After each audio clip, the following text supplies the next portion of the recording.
우리 성가대 장님 실력이 장상한다 그러면 제가 잘 모르겠습니다. 그걸 알만한 음악적 지식이 없기 때문에. 그러나 은혜는 말로 향상한다. 목사니까 그거는 판단이라도보다 느낄 수 있어서 오늘도 얼마나 감사한지 모르겠습니다.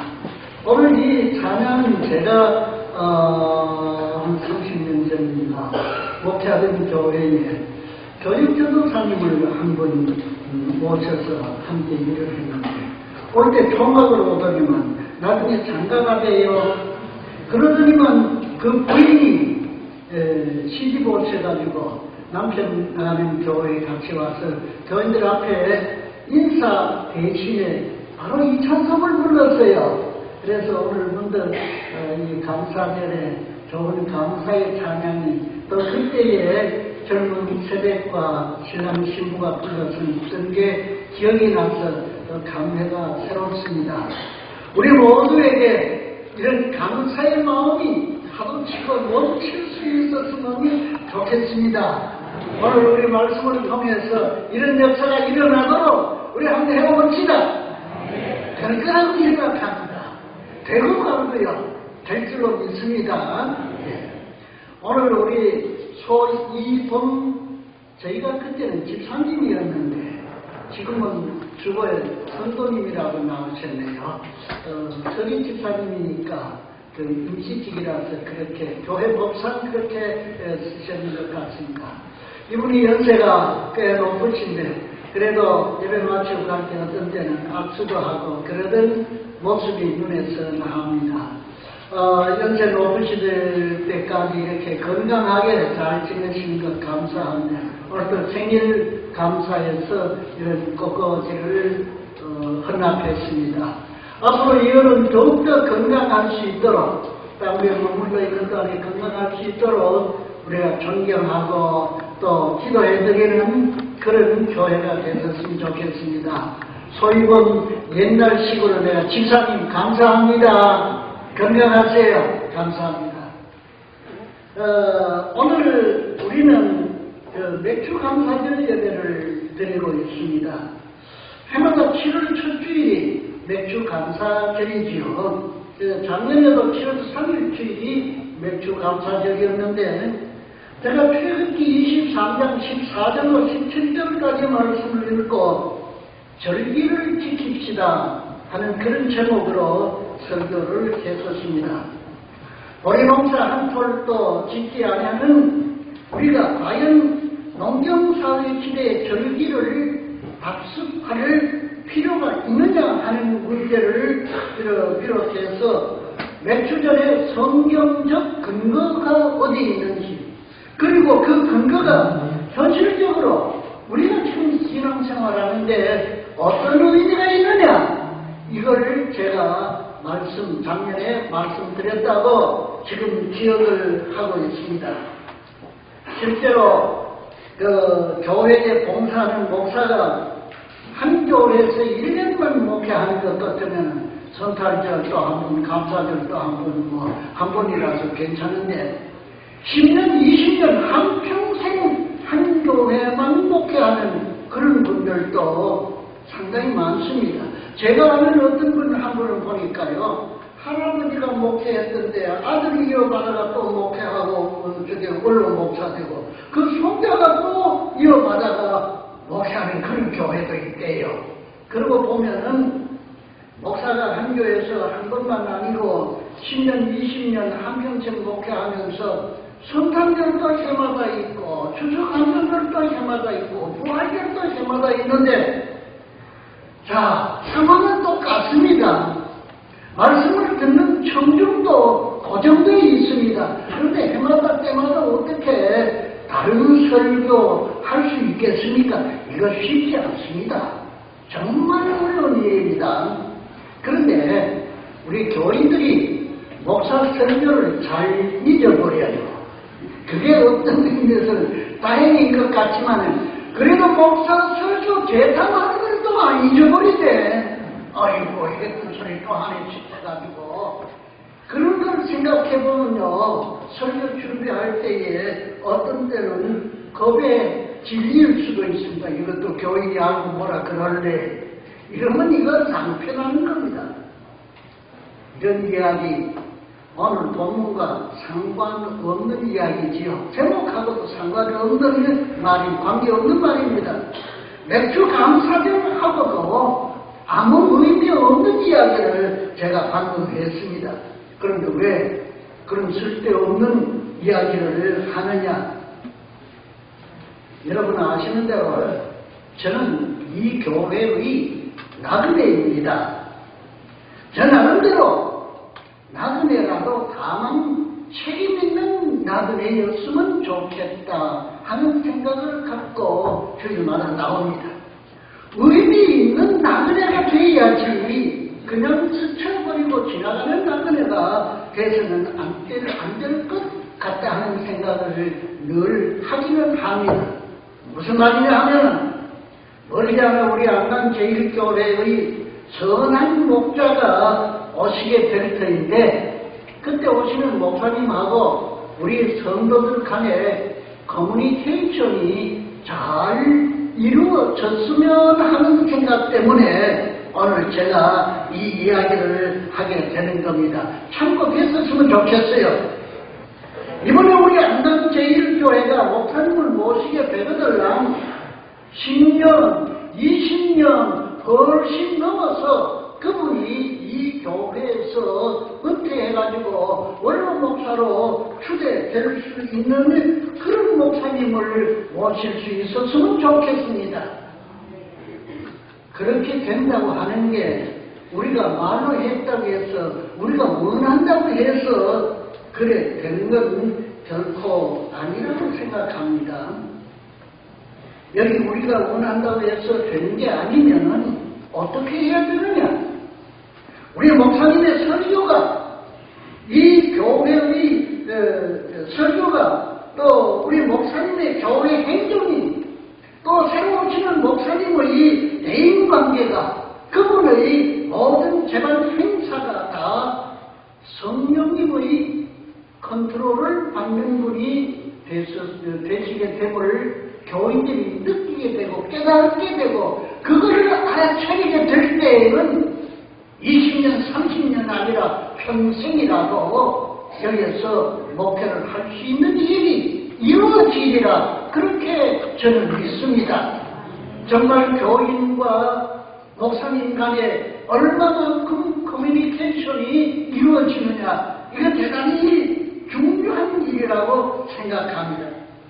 그런데 이게 목사만 잘 해가지고 되는 게 아닌 것 같아요. 이거에 말고 이게 나는 뭐 다음에 안 해봤으니까 모르는데 저 어디 교회에서 보니까 그러대요. 주일날 오전 예배 마치고 다음에 했는데 옛날에는 저녁 예배 드렸거든. 다음에 마치고 오전 예배 드렸는데 오전 예배 마치고 다음에 했는데 저녁에 와가지고 장로님 엉뚱한 딴소리 하대요. 집에 가서 집에 자기 부인에 있는데 컨트롤을 받은 거예요. 성령님의 컨트롤을 받아야 될 텐데 부인의 컨트롤을 받고 와가지고는 딴소리 한단 말이에요. 이거 교회 아주 어렵게 됩니다. 다음에 해놓고 회의록에 다 적었는데 집에 갔다 와가지고 딴소리 한다고 해서 고칠 수도 없고 그게 참 어려운 일입니다. 그러므로 우리 모두는 목사든지 장로님이든지 재직회든지 누구든지 간에 성령님의 컨트롤을 받는 사람이 되면 한 목사님 평생이라도 모실 수 있지 않겠나 그렇게 저는 생각합니다. 여러분이 잘 아시는 대로 사도행전 7장에 보면 초대 교회 스데반 집사가 성령 충만한 분이었습니다. 이분이 그 사도행전 7장에 설교한 내용이 있는데 성령 충만한 설교를 했습니다. 그런데 그 성령 충만한 설교를 들었던 청중들이 아멘 한 게 아니고 돌을 들어서 스데반을 때려 죽인 사건이 있었던 것을 성경에서 우리는 읽어볼 수 있는 겁니다. 다시 말하면 설교를 잘해서 되는 게 아니고 설교를 바르게 해야 된다고 생각합니다. 설교를 잘 들으면 되는 게 아니고 설교를 바르게 들어야 된다. 저는 그렇게 생각을 합니다. 오늘 저는 이 맥주 감사절 설교를 준비하면서 엄청난 시간을 보냈습니다. 작년에 이 맥주 감사절에 무슨 설교를 했노 싶어서 작년 원고를 내놓고 처음부터 끝까지 쭉 한번 읽어봤어요. 했던 소리 또 안 하기 위해서 말입니다. 금년 제가 6월 4일 성령 강림절 설교를 하고 간단히 여기서 설교를 마치고 조리 내려가는 동안에 다음 주일에는 기도에 관한 설교를 해라. 하나님께서 내 가슴에 딱 그걸 담아주는 느낌을 느끼고 저기가 앉았다고 지난번에 언제 제가 한번 말했어요. 이거 뭐 건강에 들은 이야기니까 여러분은 안 잊어버렸을 것입니다. 다시 말하면 설교자가 설교를 하게 될 때에 성령님의 컨트롤을 받아야 성령님의 지배를 지도를 받아야 된다 하는 이런 말씀이 되겠습니다. 오늘 역시 설교 말씀을 구상하는 중에 감사의 셈을 파게 하도록 그렇게 설교해라. 제가 그런 컨트롤을 받고 오늘 이 자리에 서게 된 겁니다. 감사의 셈을 하게 하라. 일반적으로 사람들이 자식들에게 많은 유산을 물려주려고 애를 씁니다. 저는 나 같은 고생은 안 해야지. 그 가난을 대물림했어야 되겠나. 나는 가난했었어도 내가 그걸 줄 테니까 너는 많은 걸 누리고 살아내. 그러면서 돈 물려주려고 작심하고 일하는 사람들이 많습니다. 그러나 많은 유산 물려줬다고 해서 다 행복하게 사는 건 아니에요. 그런 게 아닌 것 같습니다. 돈 많다고 다 행복한 게 아니라요. 부모인데 재산 많이 물려받았다고 해서 다 잘 사는 게 아닙니다. 지금부터 약 1000여 년 전 중국 송나라 시대에 정치가요 학자였던 사마온이라고 하는 분이 계셨습니다. 이분이 한 얘기를, 한 말을 제가 한번 말씀드려 보겠습니다. 적금 이유 자손이라도 미필 자손이 는 진수요. 적서 이유 자손이라도 미필 자손이 는 진덕이니 불여 적음덕어 명령지중하여 이의 자손기 계획이라 하는 이런 말이 있습니다. 여러분 이런 정도에 다 아시겠지만 그래도 쉬운 말로 우리 한번 풀이해 봅시다. 무슨 말이냐 하면은 돈을 모아서 자식에게 남겨주었어도 자손이 반드시 다 지킨다고 볼 수는 없다. 또 책을 많이 모아서 자손들에게 물려준다고 해도 자손이 그 책 다 읽고 학자가 되는 것도 아니다.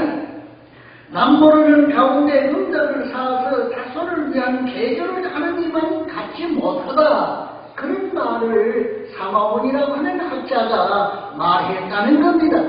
돈 물려준다고 해서, 책 물려준다고 해서 부자 되고 학자 되고 행복하게 사는 게 아니니까 음덕을 쌓아 남모르게 그런 말로 표현한 이야기를 제가 들어본 적이 책에서 읽어본 적이 있습니다. 여러분 속담에 고기를 잡아주지 말고 고기 잡는 방법을 가르쳐 주라 그런 말이 있대요. 아시잖아요. 고기 잡아다 주면 한때 잘 먹고 많이 먹으면 서너 때 잘 먹지만은 그 다음에 또 잡아줘야 되는데 고기 잡는 방법 가르쳐 줘놓으면은 나중에 두고 지가 일평생 맛있는 고기 다 잡아먹을 테니까 그거 가르쳐주라 그런 뜻의 말인 것 같습니다. 감사를 누리는 사람보다는 감사를 만드는 사람이 되어야 된다 이런 말씀이 되겠습니다. 오늘 제가 셈을 파라 하는 셈 파는 이야기를 제목으로 삼았습니다. 창세기 26장에 보면은 아브라함의 아들 이삭이라는 분이 있잖아요. 이분이 그랄이라고 하는 곳에서 살게 될 때에 하나님의 큰 복을 받아서 큰 부자가 되서 거부라 그랬어요. 큰 부자가 되었습니다. 주변에 사는 블레셋 사람들이 보니까 요거 아주 질투가 나거든요. 그러니까 이삭이를 미워했습니다. 아브라함 때 이삭의 아버지가 파놓은 우물을 이 심술부지에 블레셋 사람들이 와가 다 메꿔버립니다. 그러니 또 팝니다. 또 파이 잘라 들어가지고 그 빼앗습니다. 그러니까 이삭이가 그 옆에 다른 데 가서 또 우물을 또 팠습니다. 그러니까 이삭이 블레셋 사람들이 또 와가 빼고 달라드는 겁니다. 그래서 그 샘 이름을 에색이라고 그랬어요. 그러고는 또 그 사람들하고 안 싸우고 또 이쪽에 와서 또 샘을 팠는데 또 빼앗으려고 달아들으니까 신나라고 하는 이름을 지었대요. 그 샘 이름을. 그래서 그것도 빼앗기고 또 다른 데 가서 샘을 팠는데 루호봇이라고 하는 이름을 지었다 그러는데 그 샘은 안 달라드더래요. 그래서 그 이후로 이삭이가 하나님 앞에 참 용서의 샘을 계속 받더니만 하나님께서 복을 내리셔가지고 여호와 복을 내려서 이 땅에서 우리가 번성하리라 하는 고백을 했던 말씀이 성경에 있습니다. 사람들은 미움의 우물을 파고 있습니다. 미워하는 우물을 자꾸 둘러판다. 그 샘에는 질투가 샘솟습니다. 미움의 우물을 자꾸 둘러파면 거기에는 저주의 샘이 솟고 원망의 샘이 솟다가 결국은 자멸하는데 빠져 죽게 되는 겁니다. 누가 안 떠밀어여도 스스로 자멸한단 말이에요. 그러나 사랑의 우물을 파게 되면, 감사의 샘을 파게 되면은 용서가 샘솟습니다. 기회가 솟아올라온다고요. 축복이 넘쳐서 벌벌 헤엄치고 나갈 수 있도록 되는 그런 역사가 일어나게 되는 줄로 믿습니다. 오늘 본문 시편 기자는 감사의 샘을 파라는 뜻을 우리에게 주시는 줄로 믿습니다. 감사의 샘을 파라. 이걸 말씀해 주십니다. 무슨 감사, 뭐가 감사하냐 하는 걸 말할 필요가 있습니다. 첫째는 속죄의 은총을 감사하는 샘을 파야 되겠다 하는 이야기입니다. 본문 말씀 3절 그 앞에 보니까 이렇게 기록되어 있죠. 그가 내 모든 죄악을 사하시며 죄를 사해 주시는, 그게 얼마나 감사하냐 이 말입니다. 하나님께서 예수 그리스도를 통해서 우리의 말로 할 수 없는 죄를 사해 주시는 일이 그저 되는 게 아니란 말이에요. 내 죄의 대가를 예수님께서 십자가에서 죽으심으로 지불하시고 그 덕에 나는 영적인 자유를 누리고 하늘나라의 백성이 되게 되니까 이걸 감사하지 않을 수가 없는 게 사실인 것이죠. 그런데 내가 무슨 죄가 그렇게 많아서 예수님이 내 대신해서 죽기까지 해주냐? 여러분, 지난번에 제가 한번 말씀을 드렸습니다. 냉수 한 그릇을 참 지극히 작은 자에게 대접하는 것도 상 안 빼놓고 주신다고 말씀하셨습니다. 이걸 바꾸어 말하면 우리에게 있는 티끌만한 죄도 하나님께서 그냥 넘어가시지 아니하시는 겁니다. 상은 냉수 한 그릇도 챙기고, 그 다음 죄는 이거 티끌 정도 되거든 슬슬 지나가 주시면 좋겠다고 생각하면 이건 오히려 그거 안 넘어가시는 분이 오시다. 그렇게 생각해 왔을 때에 나는 티끌만한 죄도 없다고 할 만합니다. 여러분 계신지 잘 모르겠습니다만은 성경에 보니까 그런 사람 하나도 없다 그래 놨고, 나는 내 양심에 그렇지 못하다고 하는 고백을 할 수밖에 없는 게 사실입니다. 오늘 우리가 이런 시편 103장은 다윗이 쓴 시라고 여기 서두에 표제에 그렇게 기록되어 있기 때문에 우리가 알 수 있는 이야기입니다. 다윗은 이스라엘 역대 임금 중에 성군이라고 거룩한 임금이라고 하는 위대한 인물이었습니다. 업적이 말할 수 없이 많던 그런 임금이었습니다. 그러나 그런 성군에게도 오개티가 있다시피 죄를 지은 일이 있어요. 사무엘하 11장에 있는 성경 말씀에 보면은 이 다윗 임금이 어느 날 낮잠을 자고 창에서 이렇게 둘러보는데 바로 그 다마나사의 자기 집 곁에 그 다마 안에죠. 그 곁에서 어떤 여자가 나체로 목욕하고 있는 걸 봤구랬어요. 그래서 이 남자가 잘못 생각이 동해가지고 그 여자를 범하고 말았습니다. 아이고 이게 또 안 되나 그러니 그게 또 임신을 했네. 그러다 보니까 어쩝니까? 자기의 잘못을 감추려 그러니까 숨을 쉬어야 될 형편이었습니다. 알고 보니까 그 여자의 남편이 자기 부하 신하 중에 한 장군이었어요. 그래서 전선에 가서 지금 전쟁하고 있는 장군을 임금님의 특별 명령으로 휴가를 오라 그랬습니다. 그래서 이 장군이 휴가 왔어요. 와가지고 임금님에게 신고해야지. 제가 전선에서 휴가 왔습니다. 전선이 어떠냐? 예, 이러합니다. 그래, 그러면은 그 다음에 신고했는데 집에 가서 피해라 그러니까요. 이 장군이요, 내 부하 soldat들은 지금 생명을 걸고 저 일선에서 싸움을 하고 있는데 내가 휴가 왔다고 마누라하고 애가 끌고 놀신다 그래서 집에 안 가는 거라. 아유, 기도 안 차네. 그래, 기회를 놓쳤어. 집에 안 가는 건 어쩌겠어요. 그래서 휴가 마치고 보낼 때에 내게 와서 뭘 받아가면 쪽지를 하나 딱 적어가지고 그 안에 딱 이어서 딱 그렇게 봉해가지고 뜯어보지 말고 이거 대장 갖다 줘라. 대장 갖다 줬는데 그게 뭐냐, 그 안에 내용이 뭐냐 하면은 이 장군을 저 최전선에 보내가 몸 빠져나오도록 해서 죽도록 만들어 뿌려라. 그 살인 교사죄라 그럽니까? 이런 걸 가족살인이죠. 그렇게 해서 그 장군을 죽였다고요. 자, 7계명 범했죄, 살인 교사죄 범했죄, 그 다음에 임금의 권력 남용했죄, 이거 큰일 난 죄이지 않습니까? 그런데 다윗이가 그 죄를 생각하면서 내 죄를 용서해 주시는 하나님, 그래서 감격하고 감사하다는 말을 이 말씀 가운데서 하면서, 그러니까 우리는 감사의 세월을 해야 된다고 말씀하시는 줄로 믿습니다.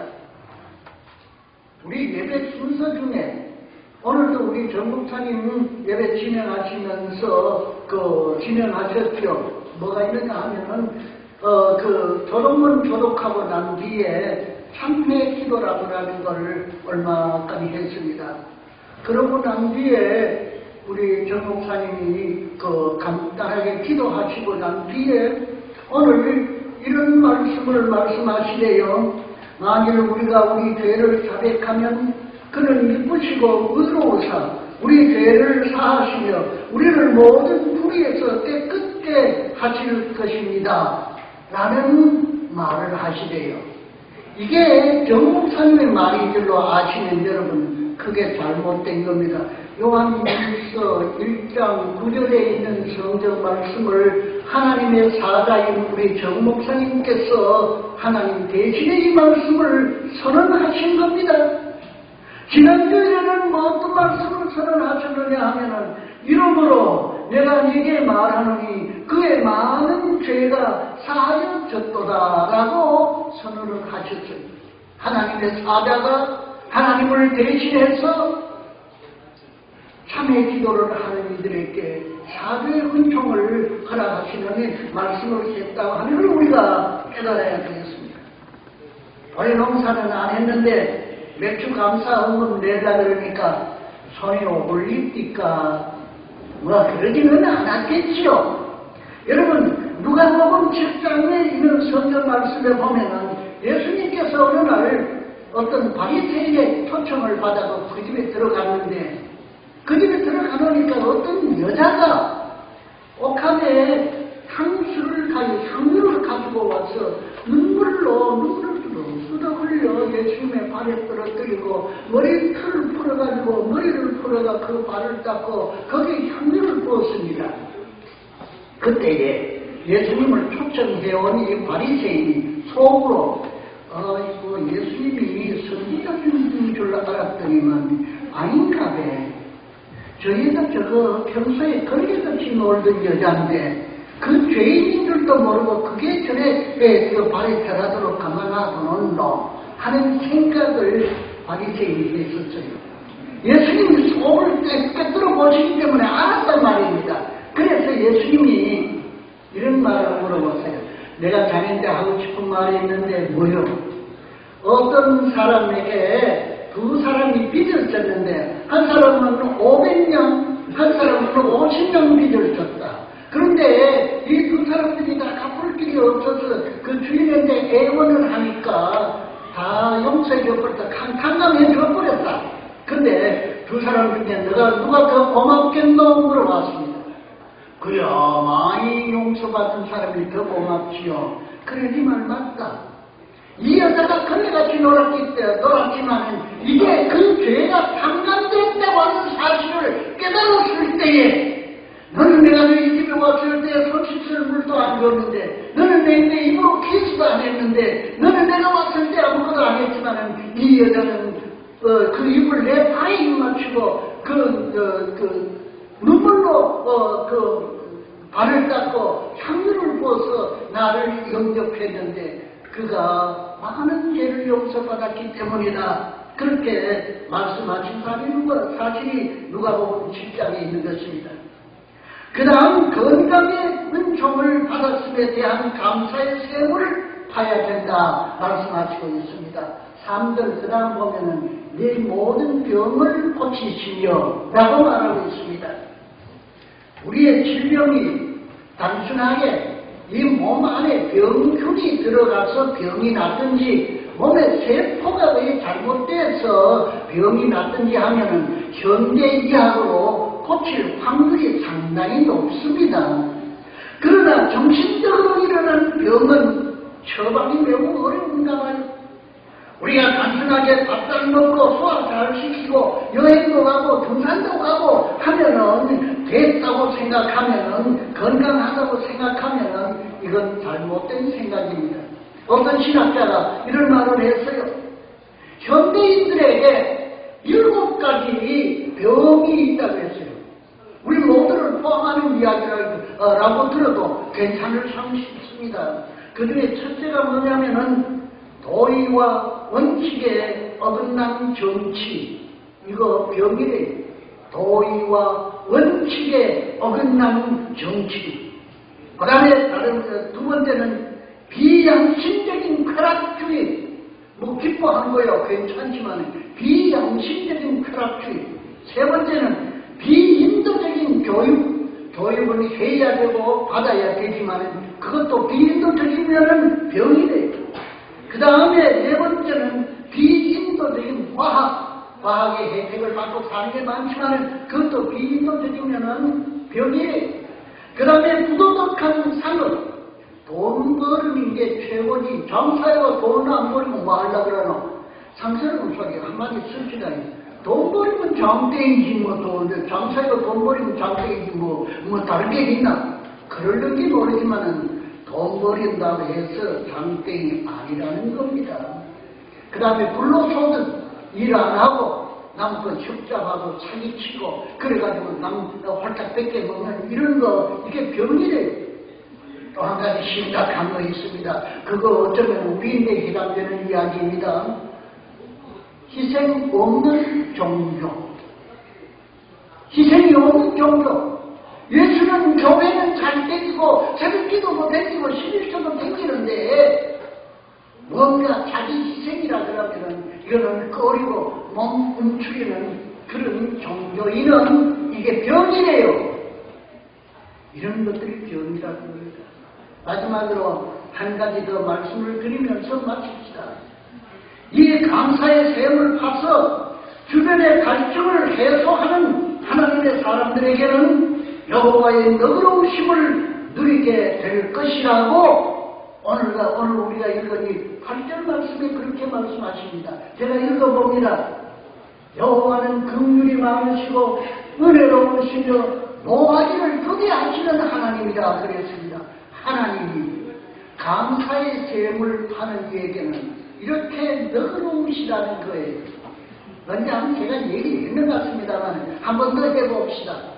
제가 어릴 때 서당에 다니면서 우리 사장들은요 한 10개 사람, 20사람이 한꺼번에 앉아서 어떤 사람은 천자책, 어떤 사람은 영신공, 동문소설 뭐 이렇게 쭉 읽는데 그걸 가만히 내가 들으시면서도 어느 애가 잘못 읽었는지를 다 안다고 딱 들어가지고요 배꼽발이가 머리 팍 했는데 깜짝 놀래요 이거. 가만 생각해보면은 하나님께서 내가 실수하고 잘못할 때마다 우리 사장어른처럼 막 팍팍 때리면 내 머리 이래 있을 것 같아.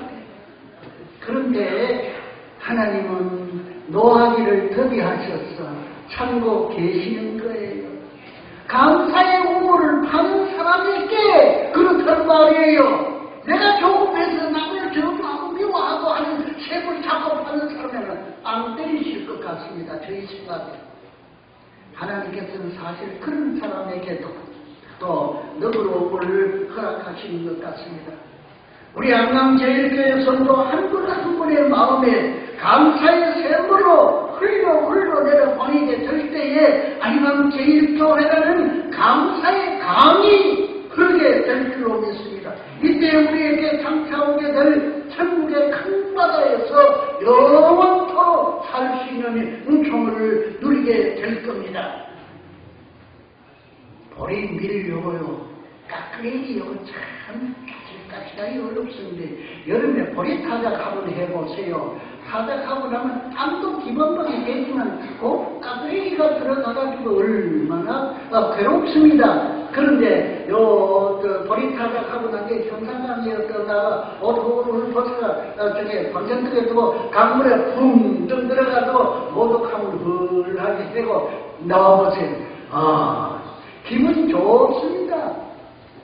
은혜의 감사의 강물이 철철 흘러 넘치는 데에 우리를 담그고 적시게 될 때에 우리는 시원한 은총을 느끼게 될 것이옵니다.